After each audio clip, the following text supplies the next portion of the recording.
tačiau mes nenumatėme jokio kito laiko, ankstesnio laiko, konkretaus laiko.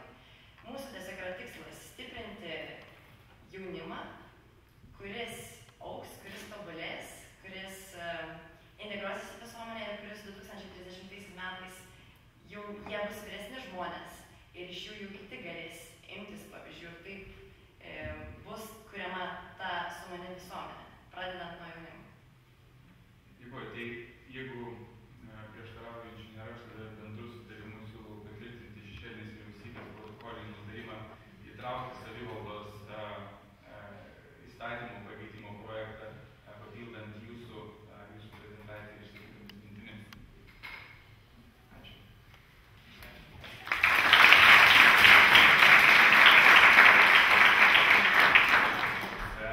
Ir dabar kviečiame Paulių ir Giedrių pristatyti tai, apie ką jie galvoja ir ką jie matė kaip vieną iš opiausių mūsų šalies problemų ir jų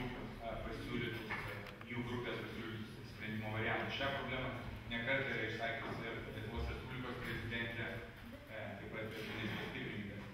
Bus labai daug išgirsti jūsų pasiūlymus. Tai sveiki visi susirinkę. Ačiū gerbiamam ministrui už sveikinimą. Ir tiesiog pradedant, aš norėčiau pasakyti, kad turbūt meluočiau sakydamas, kad niekada nesitikėjau stovėti prieš geriausius Lietuvos specialistus ir ministrus ir pasakoti jiems, ką reikia daryti ateityje. Tačiau problema ta, sakyčiau, netgi ne problema. Tiesiog matau, kad nebėra laiko laukti. Tiesiog mes su Pauliumi, tokie taip pat entuziastingi jaunuoliai, sakom, reikia imti ir spręsti šitas opiausias Lietuvos problemas. Ir kokią mes matome, turbūt pagrindinę problemą, ne pagrindinę, bet vieną iš labai opių problemų, tai yra išlaikytinių visuomenė Lietuvoje. Ir mes norėtumėm ją likviduoti, taip?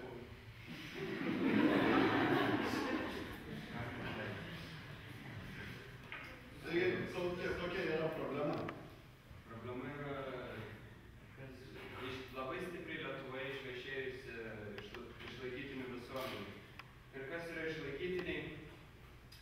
Išlaikytiniai yra žmonės, kurie galima sakyti, yra kaip ir dėlės ant valstybės kūno, kurie neina į darbą ir naudojasi socialinėmis garantijomis, socialinėmis pašalpomis, dėl to, kad galvoja, jog tai yra geriau negu dirbti ir gauti minimalų atlyginimą. Vadinasi, jiems yra finansiškai naudingiau ir nėra jokios paskatos dirbti darbą ir būti integruotami į darbo rinką. Galvojame, kad tai yra didelė problema ir mes ją galime sumažinti ir sumažinti valstybės išlaidas, o jų yra daug kasmet, kad šitie žmonės būtų išlaikyti. Tai mūsų tikslai būtent šio likvidavimo yra užkirsti kelią piktnaudžiavimui ir socialinėmis pašalpomis, taip pat skatinti bedarbių žmonių užimtumą ir reintegraciją į darbo rinką, bei formuoti socialiai atsakingą ir pilietišką visuomenę. Projekto koncepcija labai paprasta, iš tikrųjų labai sudėtinga. Nesitikiu, kad iškart suprasite, nes mums ir patiems kartais kyla sunkumai, kad su Paulium dirbam visą naktį. Tačiau manau, kad svarbiausia yra idėja, ką mes bandome jums pasakyti ir ką nešame. Todėl, jeigu kartais ir kiltų jums tokių nesklandumų, tai tiesiog galite kreiptis su ir pati mintis yra įgyvendinti neatlygintinų visuomeniai naudingų darbų viešajame sektoriuje programą. Visi žinome, jog Lietuvos bedarbiai, kurių yra nemažai, 250 000, bet jau šiuo metu, gauna bedarbio pašalpas. Ir tai yra jų pelnyta teisė mokant mokesčius. Tačiau ta pelnyta teisė tęsiasi vos 6 mėnesius. Ką mes siūlom daryti toliau? Mes siūlome tokiems žmonėms, kurie tampa ilgalaikiais bedarbiais ir neišsiintegruoja į darbo rinką per daugiau nei 6 mėnesius, mes jiems siūlome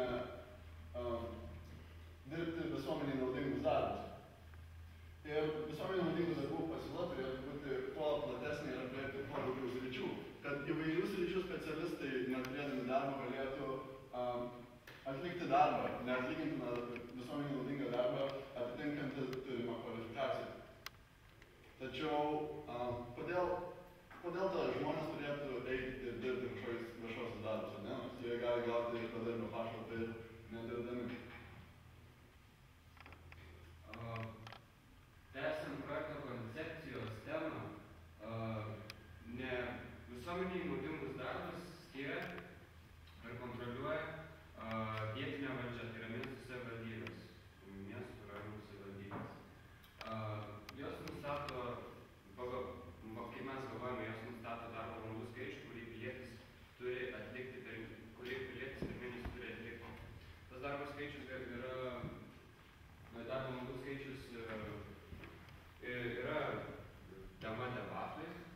Tai tą galima, aišku, išsiaiškinti ir ištirti, bet galvojame, kad 2 arba 3 valandas per dieną būtų labai racionali priemonė skatinti, tiksliau pasiekti tikslus, kurių mes siekime iš to projekto. Ir tam, kad miestų savivaldybės elgtųsi protingai ir tam, kad užtikrintume tikslų pasiekimą, manom, jog tam tikros vyriausybinės institucijos galėtų kontroliuoti savivaldybės. Tai reiškia, jog būtų prižiūrima, ar viena savivaldybė žmogus nedirba 15 valandų per mėnesį, o kita 120 valandų, kas būtų beveik normali darbo diena.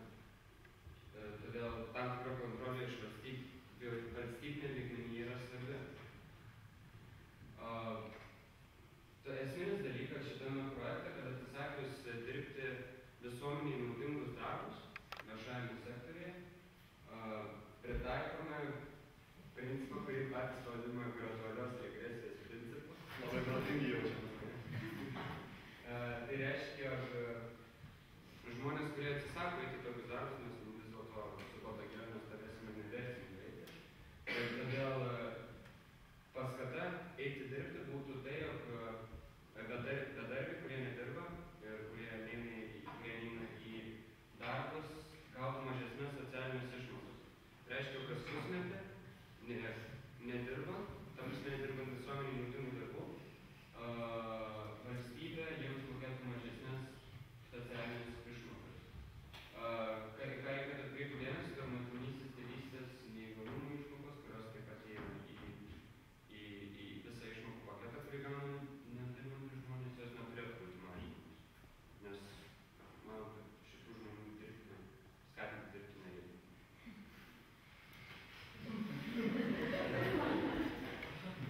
Tavo mamos sėdi namuose ir rūpina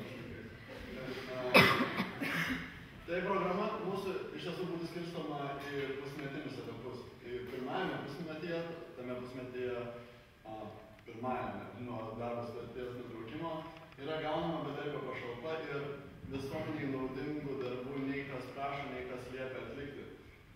Tačiau bedarbis yra įtraukiamas į potencialių darbuotojų registrą. Ir visi žinome, kad tie pirmi 6 mėnesiai gali būti traktuojami kaip laikas susirasti naują darbą, užsiimti asmeninę veiklą ir tiesiog virti toje frikcinio nedarbo sferoje, kad žmonės yra tarp darbų ir tai yra tiesiog natūralus nedarbo lygis. Tačiau antrą pusmetį, kaip ir sakėme, jeigu jiems nepavyksta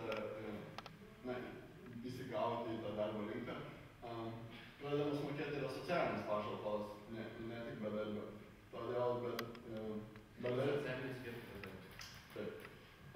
bedarbis asmuo pradeda dirbti jam skirtus visuomeniai naudingus darbus. Tačiau neįvykdęs keliamą reikalavimą, sakykime, ar tai būtų fiksuotas valandų skaičius, ar tai būtų kažkokia kita forma, tai taip pat tema debatai.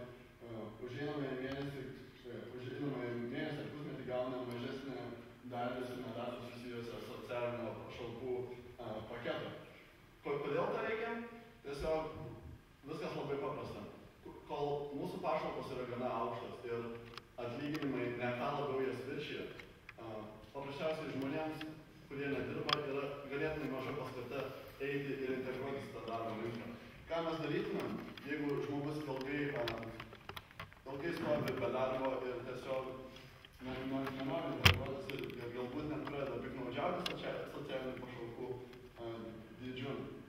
Tai mes norėtumėm jas pamažu mažinti, kol tas tarpas didėtų. Na, bent jau dabar pagal savo galimybės mes turbūt minimalių atlyginimų negalime pakelti visiems.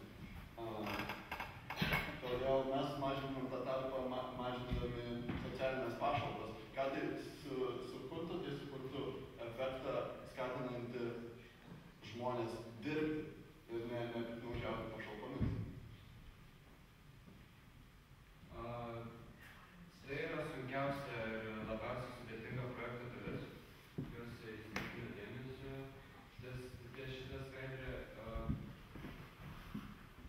esmė, jog čia yra labai techninis dalykas. Ir kiekvieną mėnesį, tiksliau kiekvieną pusmetį bedarbiams būtų nustatytas socialinių pašalpų paketų, kurie įgauna tarifas. Ir tai veiktų tokiu principu, kad jeigu žmogus, tarkim, jau yra trečias pusmetis, kai jis yra bedarbis, jeigu jis dirba visą mėnesį, jis gauna 100% socialinių pašalpų paketų, kurį jis turi gauti, vadinasi, niekas nėra mažinama. Jeigu jis taip pat dirba antrą mėnesį, trečią mėnesį ir visą pusmetį, viskas yra gerai, niekas nesikeičia. Jeigu jis dirba ir kitą pusmetį, tai taip pat. Ta prasme, yra įsitraukęs į šitokią veiklą, bet viskas lieka taip pat. Čia problema yra ta, kad yra tokių žmonių, kurie, žinoma, nesuteikia dirbti šitokių darbų, todėl už praleistą mėnesį, jo, tai